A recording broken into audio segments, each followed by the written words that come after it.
Alright, as you may recall, in previous little sections with dealing with our carbonyls and conjugated carbonyls, we saw that we could actually attack two different locations on our conjugated system, and given us a direct addition where the nucleophile does attack the backside of a carbonyl, or in that beta position, which would have been a conjugated addition. Alright, well, technically we can do the same thing with a alpha position, but more specifically we're going to do it with a one that's a little bit more acidic, so a beta diester or a beta diketo. So the beta comes from the fact that we have two carbonyls beta apart from each other. So now when the base comes in there and creates that enolate, this ends up doing our attack. Now, this particular reaction is what they call a Michael reaction, and it really does actually always have a Michael donor, which is the enolate ion, so it's the beta diketo or beta ester, and then the Michael acceptor is the conjugated acid derivative. And you pretty much always get an attack at that conjugated addition. We always end up where we have a carbonyl that is now 5 locations away from the old one. So if we say this is 1, 2, 3, 4, 5, or this one was the 5. But you always get a 1,5 dicarbonyl. And mechanism is very similar to what we see before. The OH or the OR, if we're using a beta diester, creates the enolate, and the enolate actually does the backside attack on the conjugated location.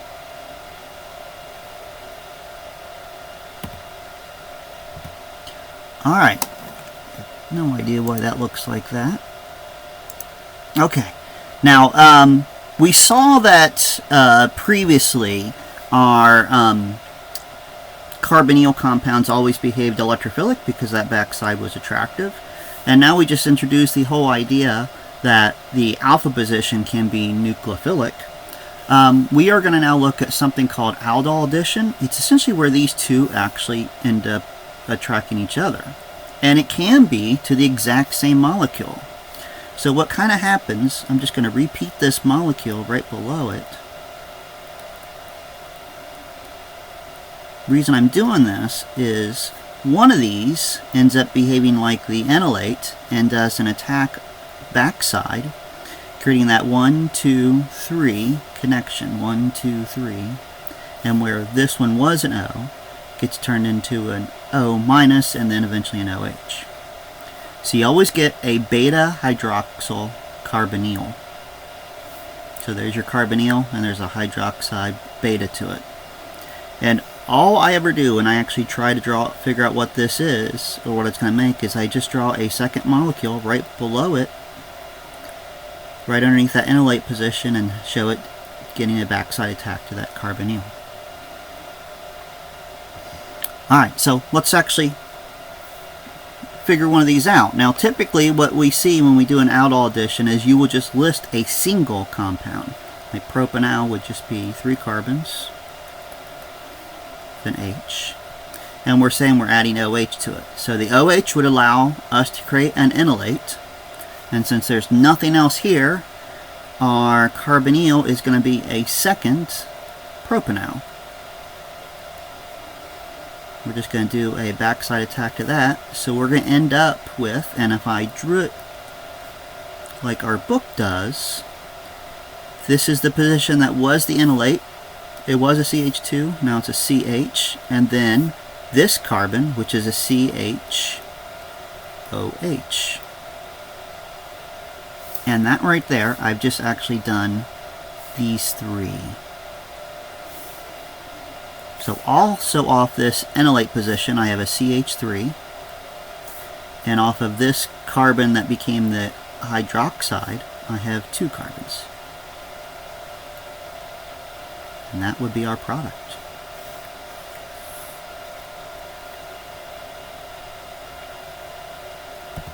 Alright, mechanism is actually very predictable on this. So our OH creates that enolate position,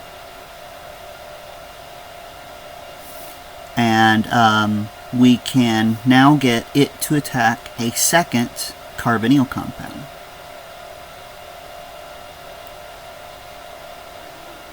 After that attack occurs, we would then have this second one would actually be an O negative after that electron goes up. And all we'd have is something come in there to protonate it to make it into our alcohol.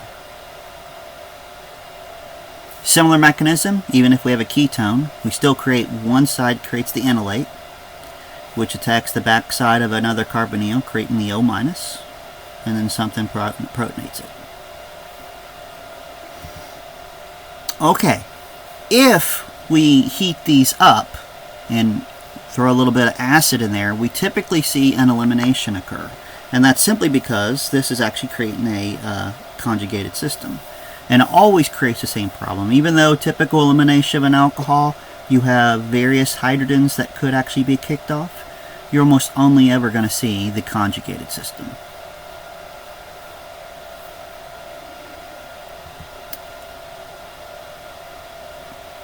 It really doesn't matter how we do it. I would draw my second molecule down below.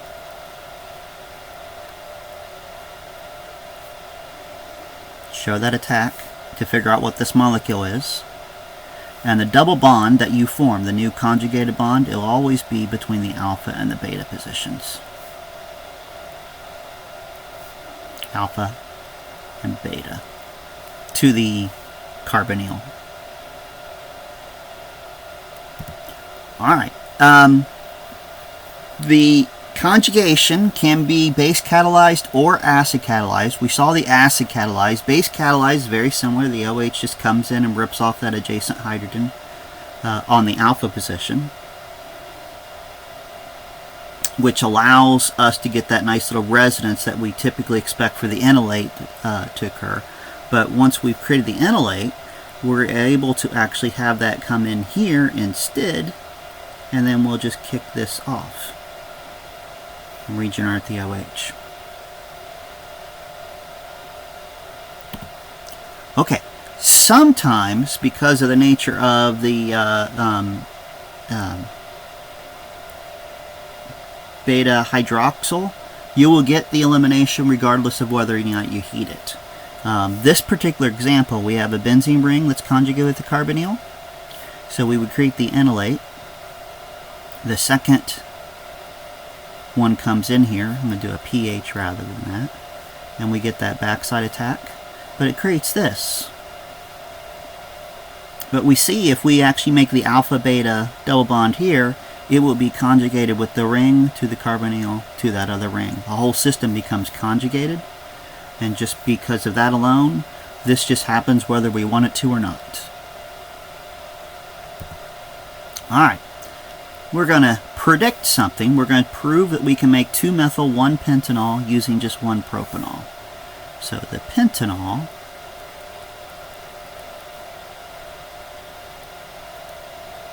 one pentanol, 2-methyl.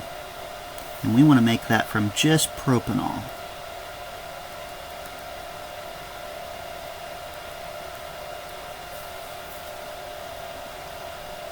Alright, so what I kind of see over here is that's kind of a propanol, and that's my a second propanol. And this would be an alpha-beta bond. So that is something that we make on these. So we are going to make that bond from this. So the first thing I'm going to do is oxidize this to give myself an aldehyde.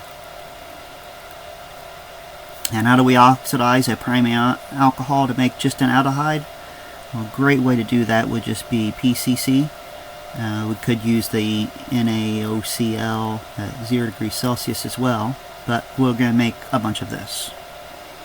Alright, now, once we have a bunch of propanol, we will treat it with some OH, which will create that enolate, and then we'll let it attack itself with some more of that propanol, and we would end up with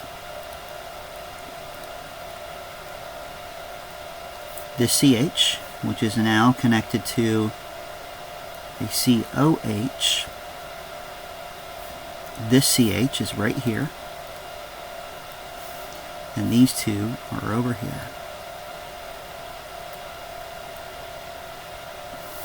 And just to see where all this came from, I got these three right there. These three are right here. Alright, now I just need to make it into this thing. So I am going to use some OH and heat. That will create this elimination product.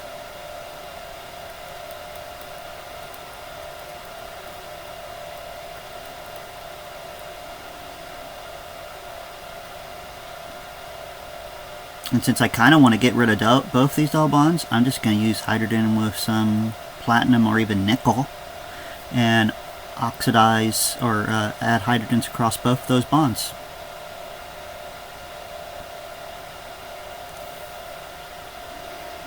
Alright. Now, if we happen to use two different inolatable ketones or aldehydes, we end up with mixtures. It's called a crossed aldol. It is something that might be a desired outcome, but we got to actually plan for this a little bit differently.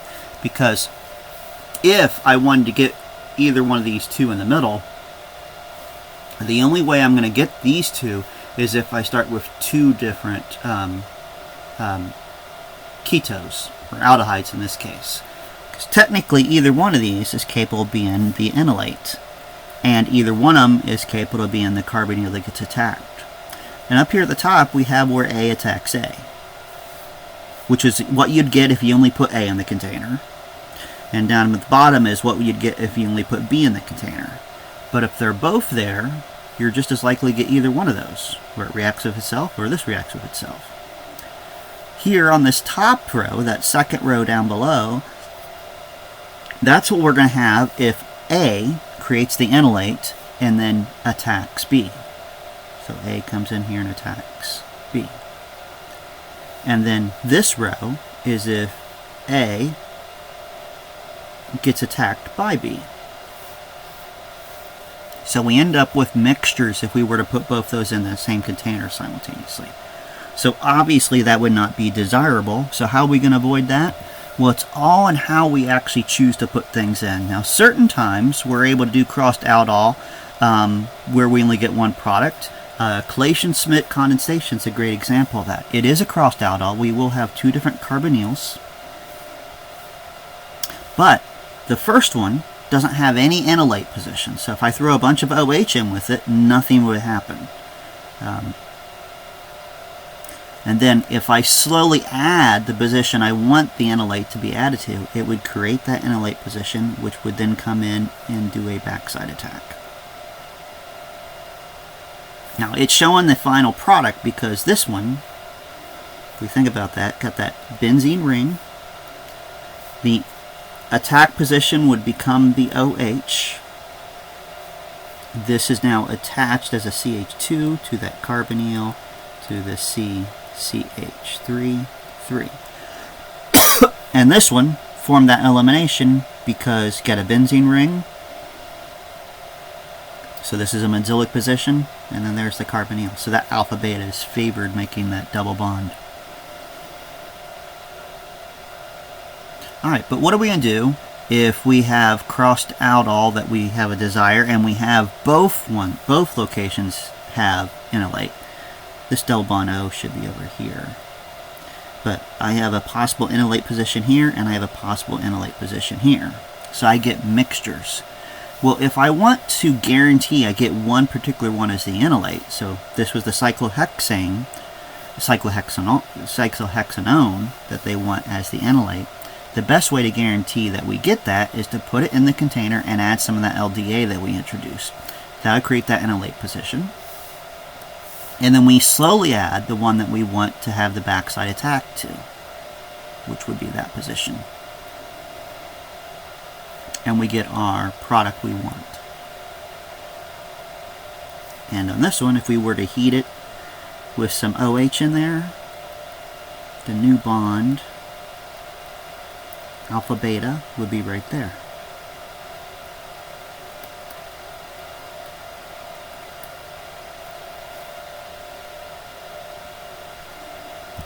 Alright, now let's actually back up and think about how we do retrosynthesis on this. Whenever we actually look at these guys, if there is the OH still there, if we haven't eliminated or created the double bond, the OH is always in the beta position to our attack site, or the original carbonyl. So, therefore, this was the enolate position. So that has to be the new bond. So because of that, we would know that that was one of our starting ingredients, and this is the other. That will end up being a carbonyl when it's all done, and that's where these came from. But having those two is just the start, because technically both of these are enolatable. So we have to actually plan ahead for that to actually make this work.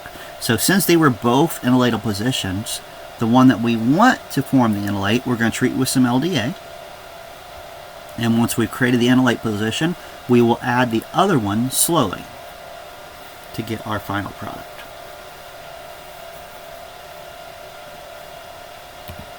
Alright, so how would we do something like this?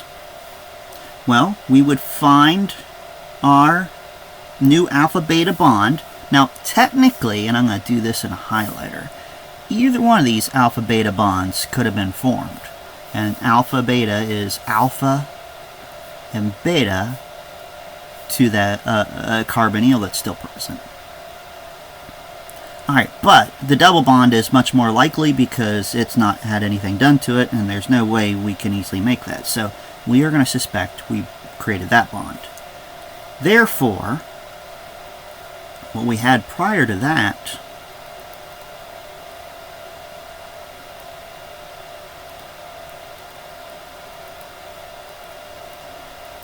put all these things in the same place, but there was an OH here before.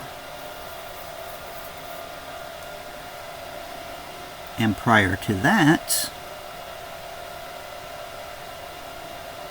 we had this guy as the enolate. So therefore, CH3, CH2 double bond O was added slowly. I got that arrow backwards, don't I?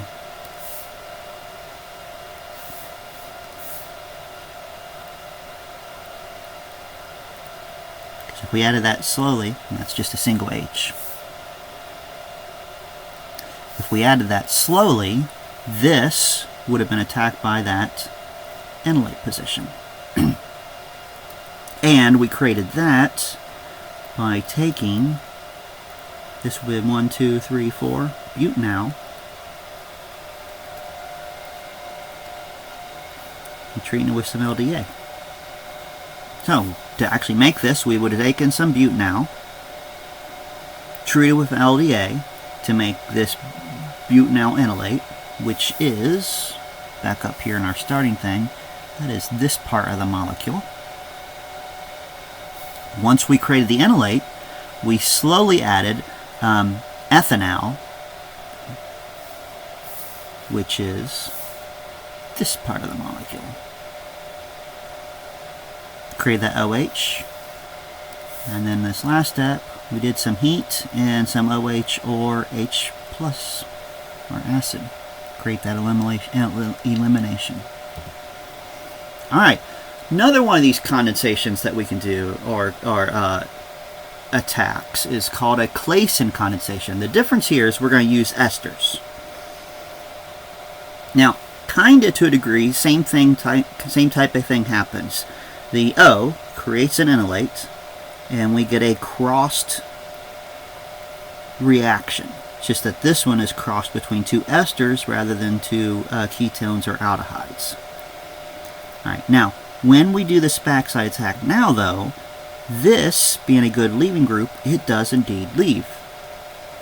So instead of having a beta hydroxyl in that beta position, you still have a carbonyl. So one side stays fully intact. Oops, that's not a highlighter. One side stays fully intact, and that is right here. And the second side keeps everything except for the O attached. And then that O ends up as part of an alcohol. And mechanism for this looks very similar to what we saw before. The OR creates in the enolate. The enolate now attacks a second version of that same molecule with the ester on there. It does create very similar tetrahedral as we've seen before with the attack with a nucleophile. But this time, this reforms that double bond and kicks off the OR, creating our beta diketo. Okay, now Claisen condensation versus aldol, the biggest difference is having that OR on that second one. Sorry, I highlighted the wrong location. We end up kicking that off, and we go back to our carbonyl. When it was an aldol, that location, that fourth location, was a hydrogen, which we can't kick off as easy, so we find it easier to protonate the O rather than kick off the H. Whenever we do this, the base that we use, like on the aldol and ketones, we used OH. On esters, we repeat whatever that is. That keeps us from having any weird exchanges going on between our bases, like the transesterification we introduced previously. Okay. Yields here, we typically favor more stable yields. And because of that, we typically find that we use an equivalent amount of base. Now the reason this is, if we use an equivalent amount or just higher, as this goes forward, to keep this from reversing, this first step from reversing, that extra O, that extra base, the OCH3, will actually create an enolate from that location. And this is a one-way arrow. So we typically actually just use a little bit extra CH3O. So if we, for every two of these, we use at least one of these, we should guarantee that we have nothing but the final product we desire. Alright, cross-Claisen is something we have to worry about as well, and we have similar issues to our other cross. So typically, one of the good ways we can do it, avoid it, is to use a ester that doesn't have a enolatable position, and then add our enolatable position nice and slow, because that will create our enolate right there, which ends up doing the backside attack. And that's a terrible color to do the attack in. Creating our beta diketo, where that part stays intact, and all of this is still right there. Now if you have two enolate positions, we'll use LDA to force the one that we want to be the enolate. Therefore, the second one gets attacked always. Just add the one that you want to get attacked nice and slow, and you will actually guarantee it goes on there, giving us the same type of a breakdown. So the position that had the enolate still has the ester part to it. The one that got attacked lost its O. Well, its OR.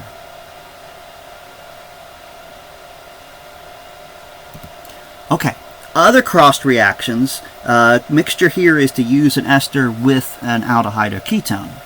As long as the one that's going to be attacked is the ester, you end up with a ketone.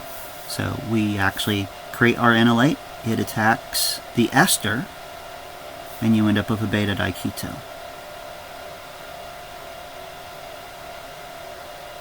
And here, no enolatable positions, so this guy builds up in here. It creates enolate to our second keto being added, which does the attack.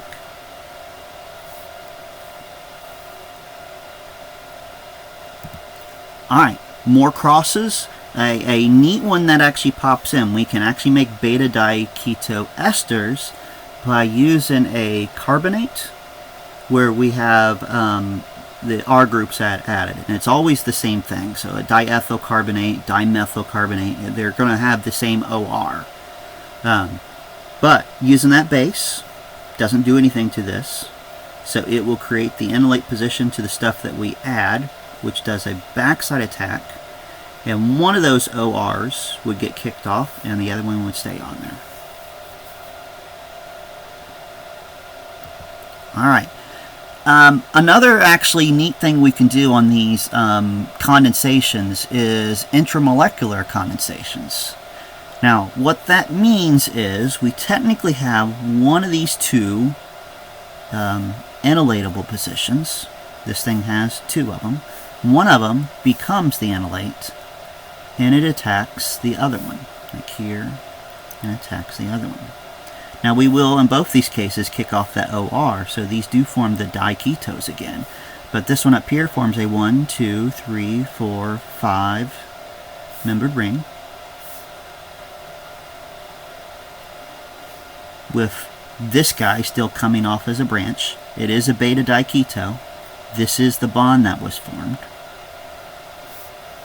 The one down below, 1, 2, 3, 4, 5, 6 membered ring, with this as the substituent, and still a beta diketo. And this is the new bond that was formed.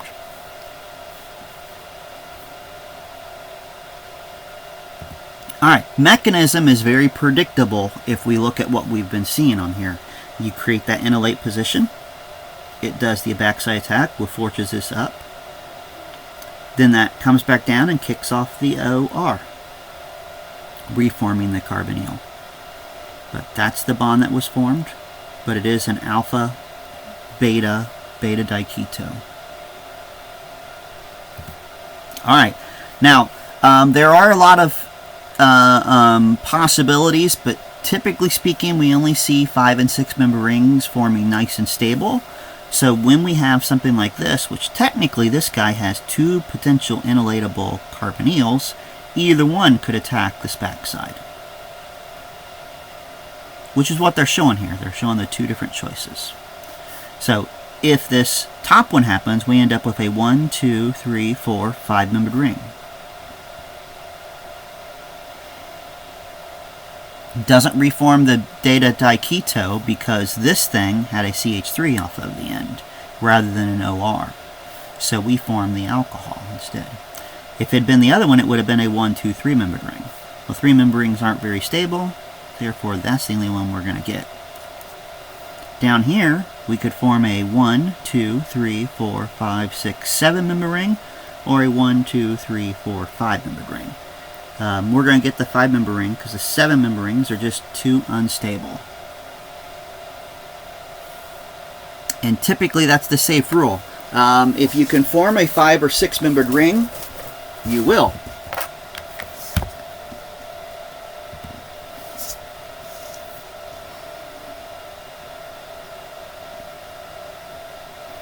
Now both 1,5 and 1,7 will do it. They'll just choose different ones to actually make the enolate. Because on the 1,5 it's the outside one that ends up doing the backside attack, creating the 1, 2, 3, 4, 5, 6 member ring. On 1,7 it's that inside one, creating a 1, 2, 3, 4, 5, 6 membered ring.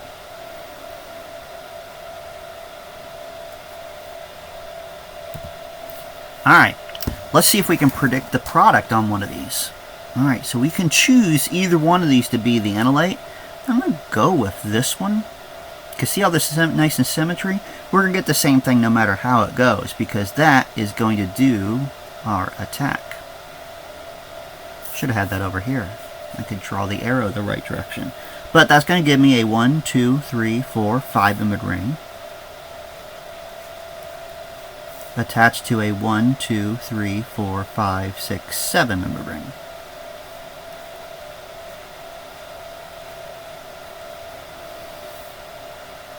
And I will say this is my bridge.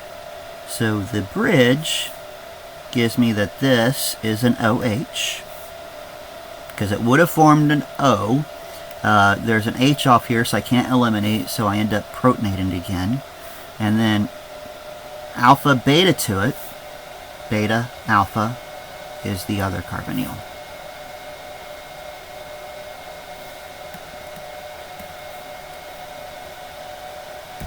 Alright, now something we can do that's similar to this, and another way of forming a ring actually, is this Robinson annulation. Now it's a Michael reaction, but it actually causes a crossed aldol to happen as well, so intermolecular crossed aldol. So we have our carbonyl, and we have that Michael donor, and technically this is going to end up attaching to our beta position. And if I were to highlight where this is, this guy right here is right there. I guess I need to highlight all that.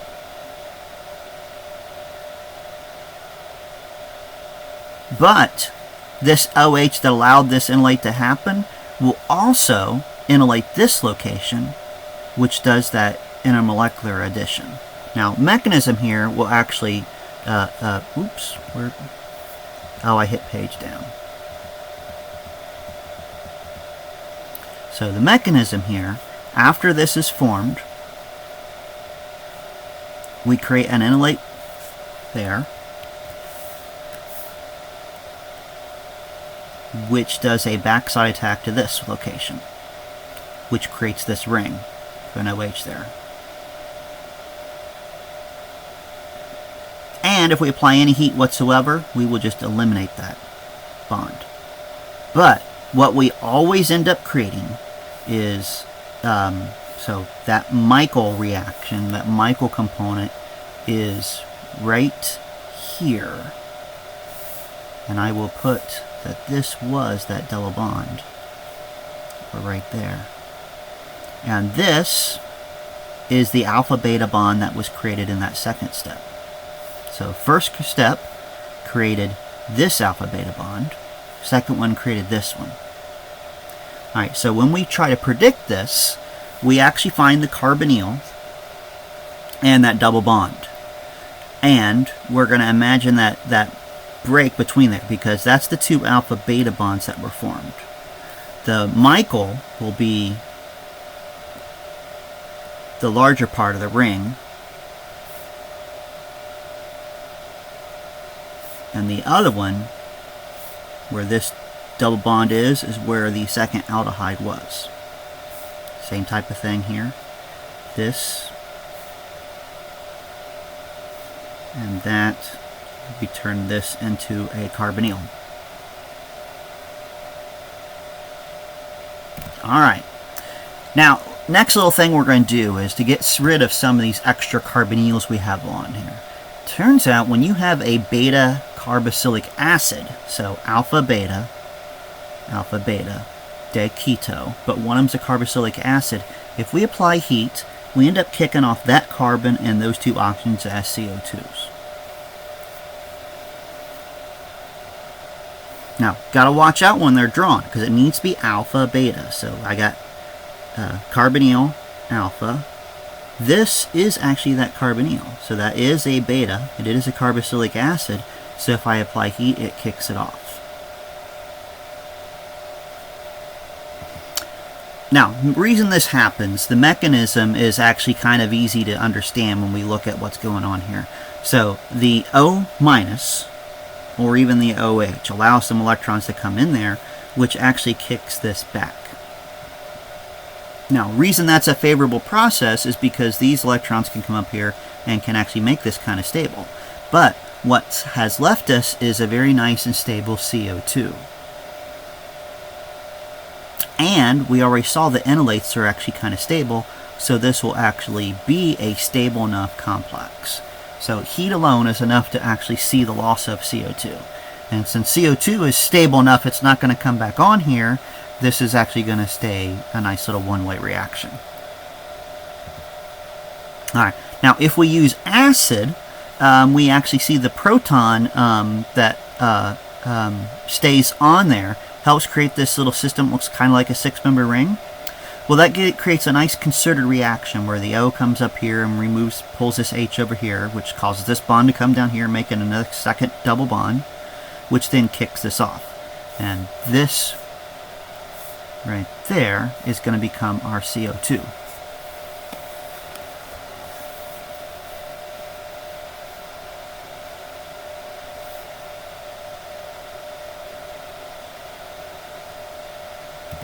Now, it's such a convenient thing that malonic ester synthesis is a thing that we use. So malonic ester, now this particular malonic ester is diethyl. So the malonic ester is essentially, the malonic is that part right there. Single carbon between two carbonyls, ester. And there's nothing along the name malonic ester that tells you this is particular ethyl. So it doesn't really matter if it's dimethyl malonic ester, because we're going to use that OR to create an enolate. And then this RBR, we essentially do a backside attack to that R, kick off the BR. So after step 2, for the most part, our malonic ester looks the same, except this is now a CH. Everything else is still kind of the same, but right here now is an R. And then acid, water, and heat will cause one of these, well, both of those get turned into carboxylic acid, and then one of them gets eliminated as CO2. So you end up adding an R onto a CH2COOH.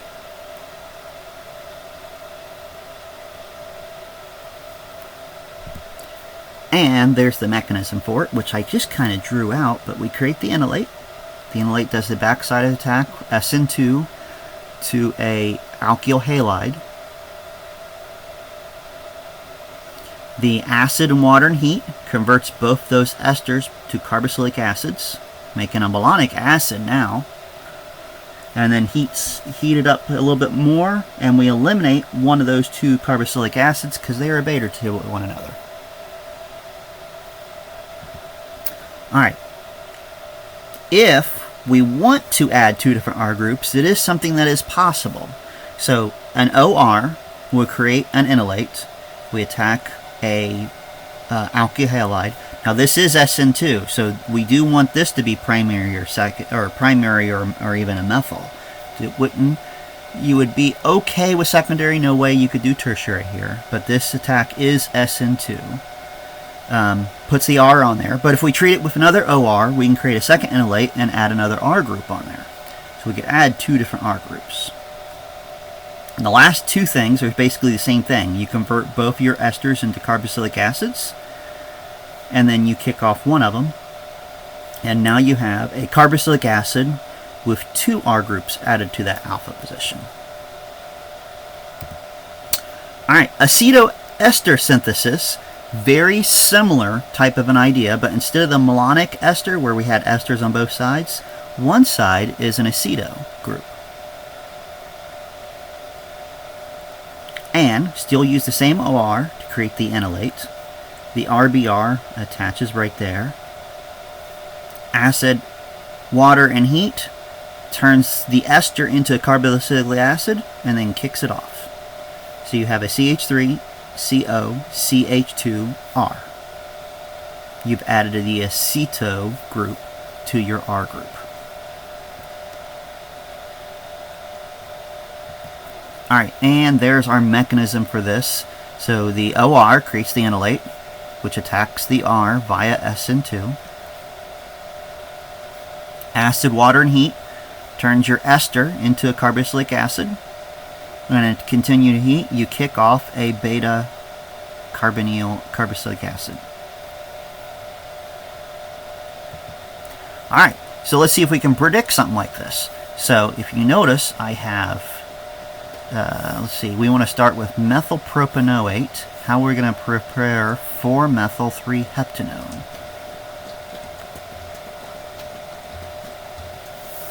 Alright, so this guy right here, oops, right there,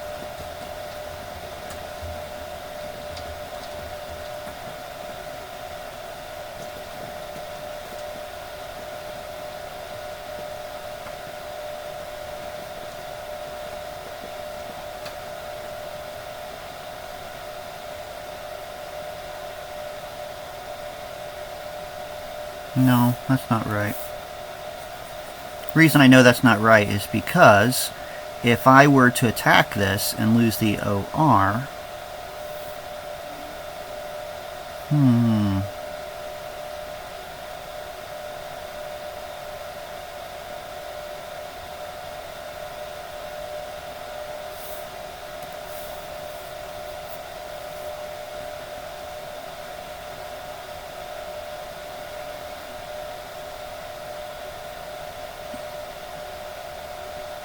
Well, that's my alpha position. These are my two betas that I'm going to use.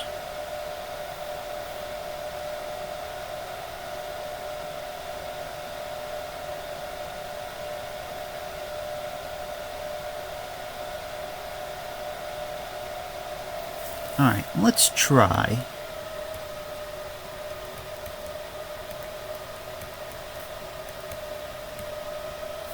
and we'll just add some OCH3 to this and get a crossed aldol to occur, or crossed reaction to occur. So we'd end up with CH3, CH2. This would stay the ester, the top one would. The bottom one, change that to CH1, is now a carbonyl to a CH2, CH3. Alright, so we now have a beta diketo. 1, 2, 3, 4, 5. 1, 2, 3. Is that this right here?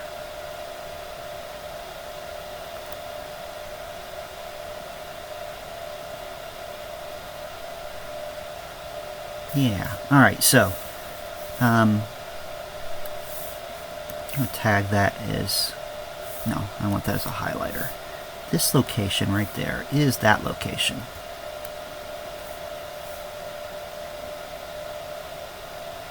And this is this guy right there. Okay. Yeah. So I'm going to redraw that structure I just drew so it kind of matches this thing. Oops, wrong color. I got CH3, CH2, carbonyl to a CH2, and this CH1, sorry, I changed it there, CH3 to a carbonyl OCH3. Now we are going to end up kicking this off, but not until after we've done an OCH3 to make another enolate right there. And then since I want to add 1, 2, 3 carbons, 1, 2, 3 carbons. That's going to create a CH3, CH2, carbonyl, CH, CH3. The H is gone.